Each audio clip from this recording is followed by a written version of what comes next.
Hello there, football fans. Welcome to the Mercurial Trequartistas Gamecast, your weekly dose of Premier League passion, predictions, and proper football talk.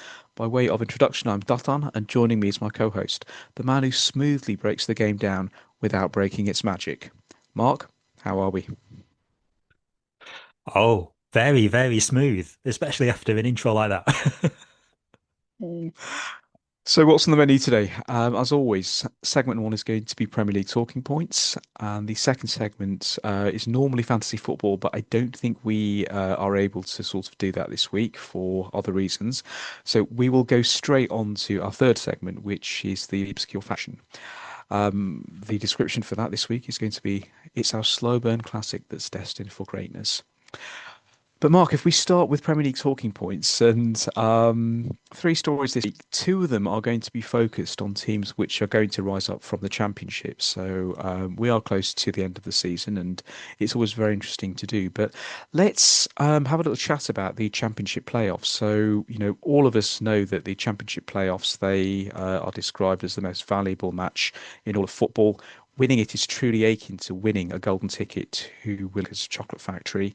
At the moment, there's four teams who are chasing the final Premier League spots. So Coventry and Ipswich, they've secured promotion. But the final spot, it will be decided in between Millwall, Southampton, Borough, and Hull City. Just a quick run through of these. So Millwall, they finished third on 83 points. I think they exceeded expectations under their coach Alex Neil. I think they boast a very decent away record in the division and the most clean sheets. But they do tend to rely quite heavily on set pieces. But if you look at the likes of Leeds and Sunderland, what they've done this season, that's not necessarily a bad thing.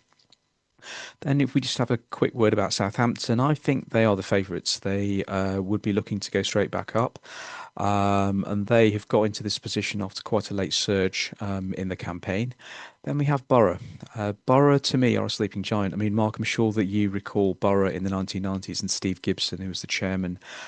He dragged them into the Premier League. He provided a lot of funding, and they built a very nice team at the time. But they spent much of the season in the automatic promotion places. They kind of fell off a little towards the end of the season. They faded sort of quite late on, but they do remain quite attack minded and chance heavy. So if they can get together for the last few games, there's every possibility they will go through. And finally, Hull City. Hull are perhaps the underdogs here. So they narrowly avoided relegation last season.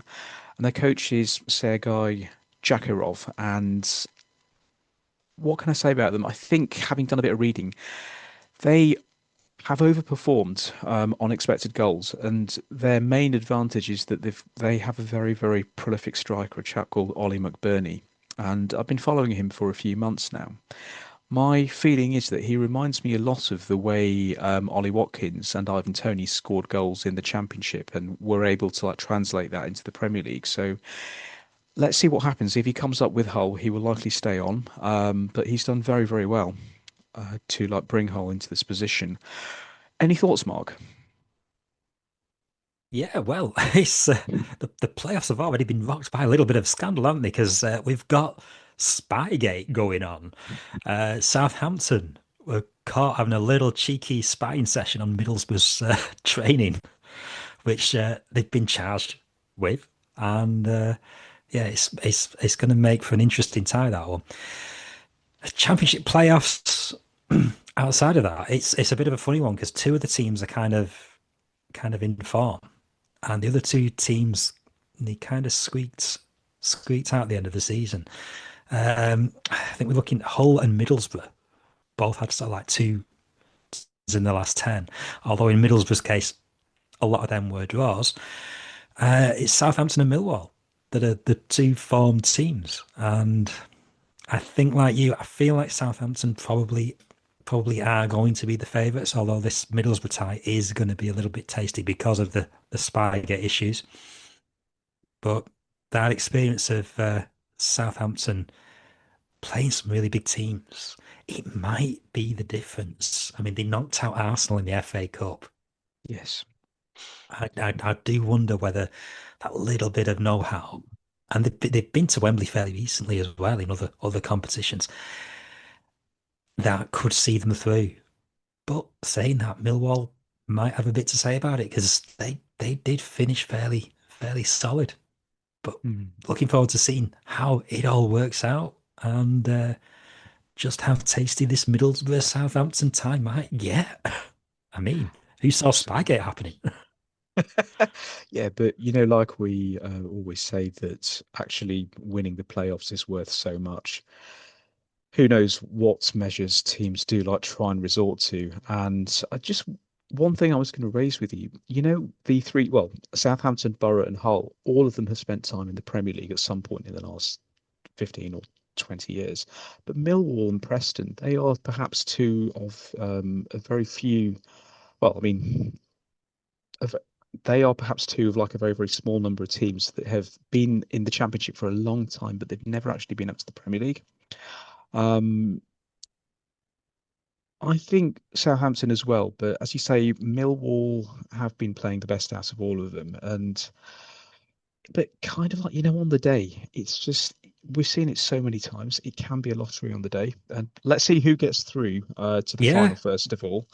And then yeah, yeah. yeah, just get to the final one-off match, you know. And you're right. There's at least £2.50 riding on it for for the TV money. So yeah, but Middlesbrough, I Few mean bob. Middlesbrough, some fantastic memories in the Premier League. Ravanelli, Juninho, Oh all yeah. that kind of thing going on, and Amazing. it was a Absolutely very amazing. very attacking, exciting team to watch.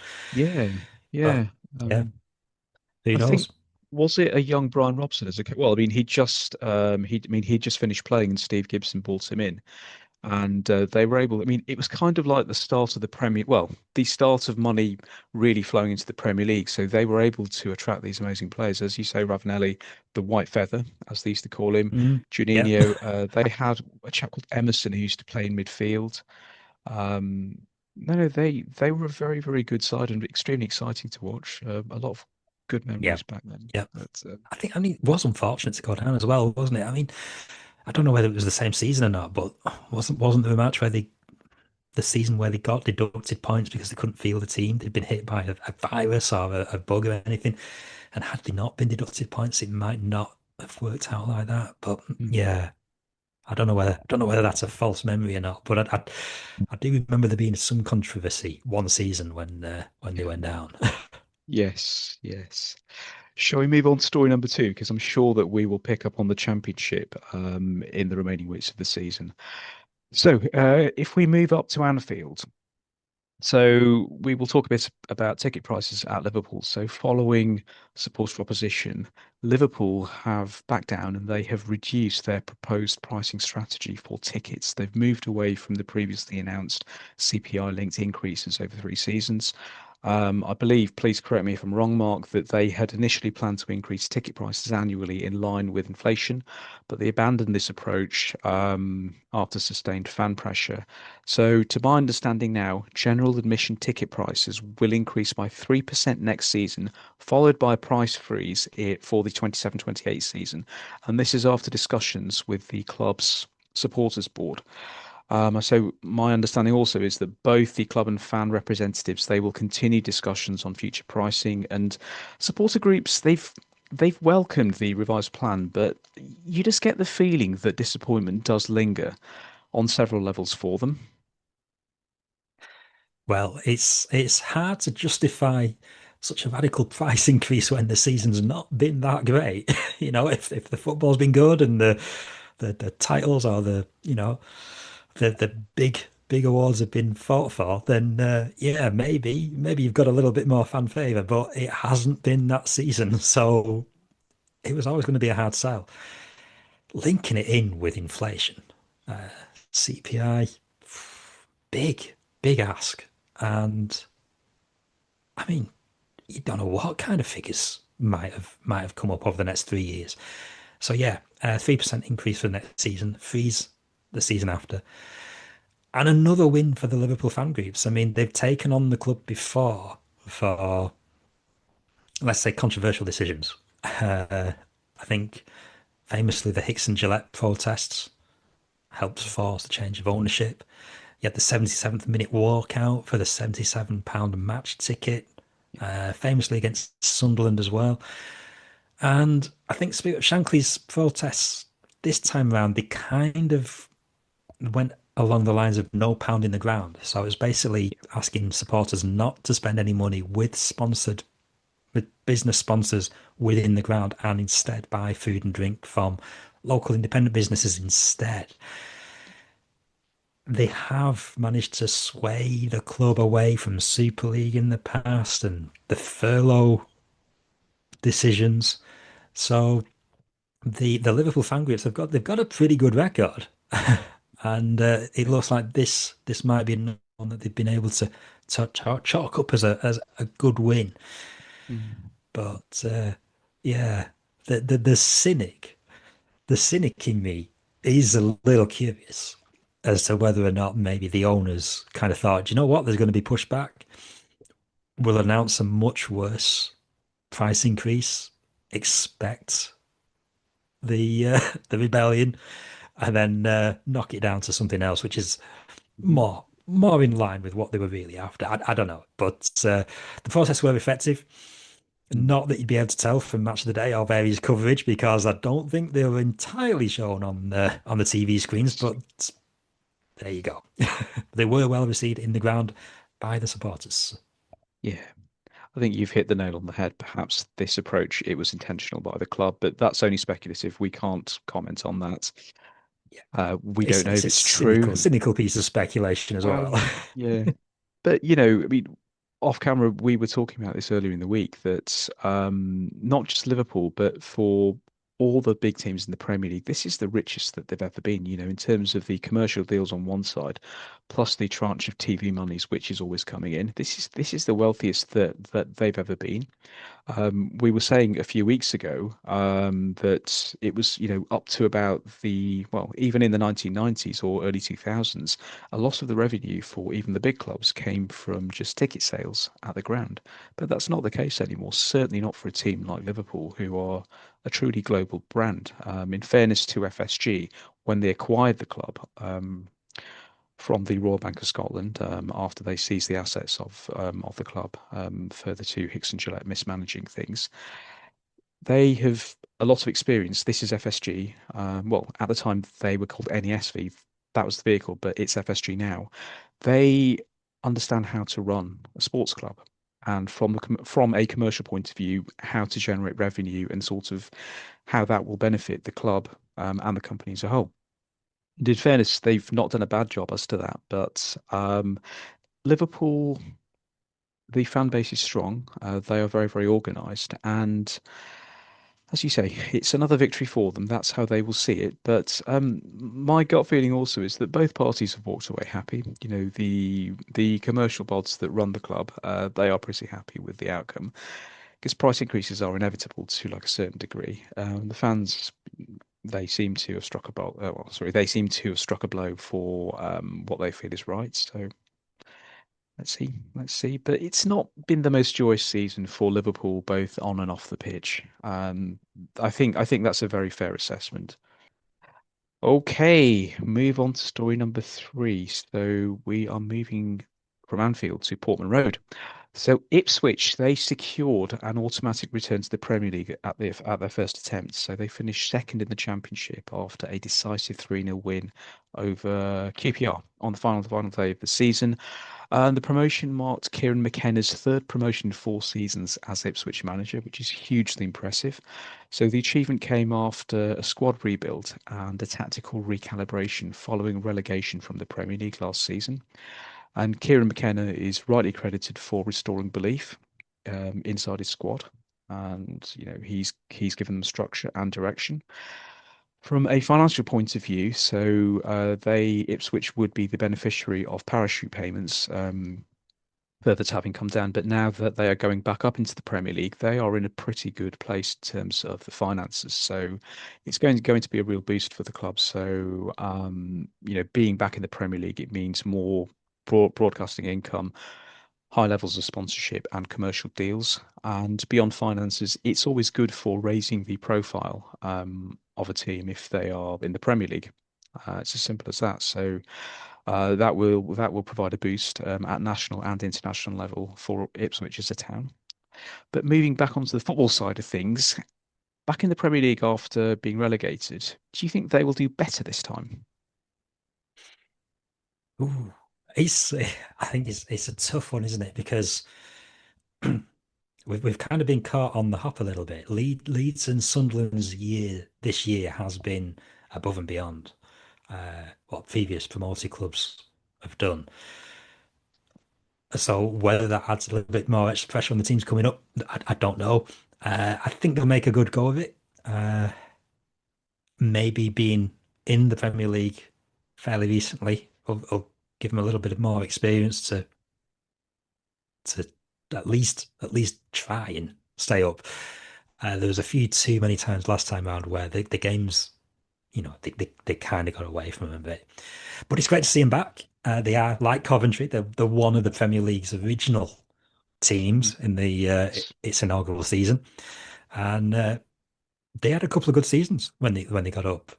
Players like John Walk, Chris Kiwomya, Mhm. Herman Hreidarsson as well, and they Yeah. stayed in the league for a couple of years before going down. Got back up, and what I don't know. I think people kind of forget they were one game away from getting in the Champions League in 2001. Liverpool pipped them and Leeds on the last day of the season to get the third Champions League spot. So they were really close that season. Mm. They did get relegated the following year, but Mm. they've had some tales to tell over the years in the Premier Mm. League. Hopefully, this season will be another one. But it's been a really good year, very solid. I Mm. think you're looking at Jacob Reeves in defence has had a very good season. Christopher Walton in goal, Mhm. and looking forward to seeing how some of their attackers do in there as well. Mhm. Clark and Philogene Badish. Let's see what they can do in the Premier League. But Mm. yeah, definitely looking forward to next season. Definitely. I mean, I think they're outstanding players when they were in the Premier League last season. The two that stood out were Omari Hutchinson and Liam Delap. I've heard rumours this week. I don't know if it's just press talk, but Liam Delap might be loaned back to Ipswich for the season ahead. And well, he's keen on it apparently, but these are just rumours, so we just don't know. But for the fans, it's emotionally significant. And as you said, that they've come back into the Premier League with very recent top flight experience, and they would. I mean, the fans would hope that the players would have a clearer awareness of the league's demands and an understanding of what to do to sort of stay there. So. Let's see what happens. We wish them well. They are, again, like they are a bit like Leicester, who we've touched on recently. They are a popular team. You never bear any malice towards Ipswich, and yeah, so let's hope they do well. Well, there you have it. Some interesting stories as always this week, and we will, of course, keep an eye on these stories in the weeks ahead. Mark, as you know, there's no segment two this week for various reasons, which we won't go into, so no fantasy football to talk about. But shall we move straight to segment three, the obscure facts section? Do you have one for us? I do have, yeah, I have got an obscure fact, but before we go into that one, I wouldn't say this is an obscure fact, but this is more of a little bit of a quirk of fate, a bit of an oddity. But looking at the League One playoffs, we've got a player playing for Bradford called Anthony Sarcevic, who Okay. potentially could be playing against two of his former teams in the playoffs. They're Okay. going to be competing with Bolton in the semi-final. Sarcevic used to be Bolton's captain back in the day until he had a big, massive fallout with the manager, and then he'd up having to find, ply his trade at another club. That other club was in the National League, and he went to Stockport County, who he could potentially be playing in the final of the playoffs if Bradford get past Bolton. So, in theory, he could be playing two of his former teams back to back in the playoffs, which is you know that is a little bit of a footballing quirk of fate there. Mm. And it must be Um, mentioned that Stockport County are the home of Christmas in a Cup. this is true, and we don't know if they did it last year. We hope they did, but if they do this year, we're there. I think we should Christmas. go. Yes, we really should try. But yeah, so that's interesting. Very, very interesting. So Anthony Sasovic, you say? So Starcevic, yeah. Southwich. Mm, He actually helped Stockport get multiple promotions because he went all the way from National League up to League Two. I think in his last year got the promotion to League One, but he left at the end of the year. yeah. I think the rumours kind of go he didn't want to leave, but a contract offer wasn't forthcoming. But there you go. But we do have an obscure fact as well. Okay. This is in keeping with fan protests. So I tried to find a weird fan protest, and we got one. And it involves tennis, bizarrely. Oh, So 2010, you've got Basel playing Luzern, the first and second in the title race. And they're going to be playing against each other. But unfortunately, elsewhere in Basel, there's a tennis tournament. And hometown hero Roger Federer's played in it. And he's playing Djokovic. So what does the TV company do? It moves the football because, of course, tennis is the priority, right? The fans don't like it. They're unhappy. So they turn up to the rearranged match, rearranged kickoff, and they bring a few friends with them. Basically, they flood the pitch with tennis balls. They didn't do it once, they did it twice. The pitch had to be completely cleared of tennis balls. Uh, Personally, I'm a little conflicted because if I've got the choice of watching tennis and football, I'm okay with that. As it turned out, the match between Basel and Luzern finished 1-1 with a dramatic stoppage time equaliser. And Roger Federer won the final against Djokovic. So it was nearly a Basel double, but not quite. But it's got me all rebellious. So I have been stocking up on a few tennis balls, and I'm going to be off now to find a match or two to protest. I'm not sure too. Power to the people and all that. But what if that was done in reverse, whereby the fans would be unhappy at the tennis game in between Federer and Djokovic, and they would throw footballs onto the court. What would have happened Well, I then? mean, that would be tricky. I think tennis balls are probably slightly easier to to sneak into the ground. Um, I think the stewards might have been a little bit suspicious with everybody coming in with footballs, even if they were hiding them under the tops. So, yeah, can you Or like imagine in their that? backpacks, or that would be hilarious. But also back then, I Yeah. mean, because they had ball kids, but they don't anymore. Well, no, they do have ball kids, but it's umpires, so there will be less. I mean, if that were to happen today, there will be less bodies to help with the clear up. Because you would expect the linesman to like pitch in, but they don't really have them anymore because in tennis it's all moved over to Hawkeye, which is the equivalent of like VAR in football. So. Depends on the tennis player as well, I guess. A few of them are pretty handy with footy. I mean, if Nadal had been playing, he's been known to be able to do a few of the keepy uppies and playing a few sort of celebrity matches with some of the Spanish players. Very Equips interesting. himself very well on the pitch, but he didn't get to that particular final. I think, the because the players you've mentioned there, like Rafa, Roger, and Novak, I mean, all of them are elite level athletes. They might not, be as skilled as like a pro football player, but they would have some athletic ability and they could play a little bit. And that actually reminds me of another story, which was very, very heartwarming. It was to do with Federer as well, and it was in connection with another sport. Have we got time to sort of go through it today, or?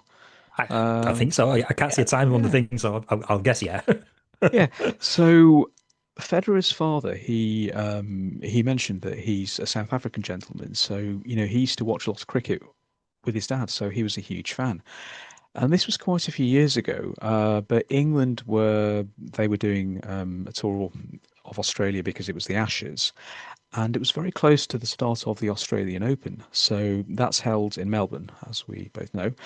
And Federer, he was sort of there. He was prepping for the tournament, and England were playing. They were about to play a match with Australia in Melbourne as well.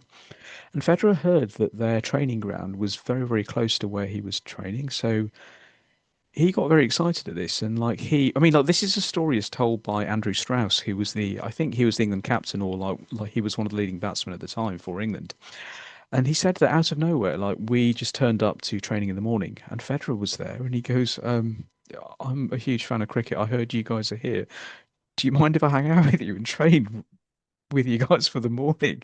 And they were delighted. They were like, "Yeah, yeah, of course. I mean, like, you're more than welcome to." So Strauss said two things. That firstly, he's an absolute gentleman. It was such a pleasure meeting him, and he was so nice to everyone. Strauss also mentioned that he was a rather good cricketer, and he held his own in training, and he enjoyed it very much. And then they all had lunch together. And after that, he said, "Look, I've got to sort of go and do some te tennis training now, so I'll take off. But it was a pleasure meeting you." But Strauss, I mean, he relayed this. I think it was a few years after he retired. It was on TV, but it was a very, very nice story. And yeah, I just thought I'd share that. So not tennis and Yeah, football, but tennis like tennis football and leagues. Why cricket. not? Well, funnily enough, the tennis ball protest was repeated at another match. I think Sevilla and Levante, they had their match moved by TV because it was Mhm. going to clash with the Classico, and the fans chucked tennis balls onto the pitch protesting about that, not because of it being moved for tennis. It was for no other reason than tennis balls thrown onto a pitch looked good. It was effective. Much easier to smuggle in, I suppose, than other items. But yeah, there was no tennis touch to that. But they did go with the tennis balls on that protest as well. Yeah, good stuff. Good stuff. I think that's all we have time for this week, Mark. So until the next time, keep the faith and do like and subscribe to our channels on various social media and do get involved in there if you are so inclined. We are back sometime next week with more TMTG goodness. We are close to the end of the season, but we will still be here over the summer. Fear not. So till the next time, until all are one.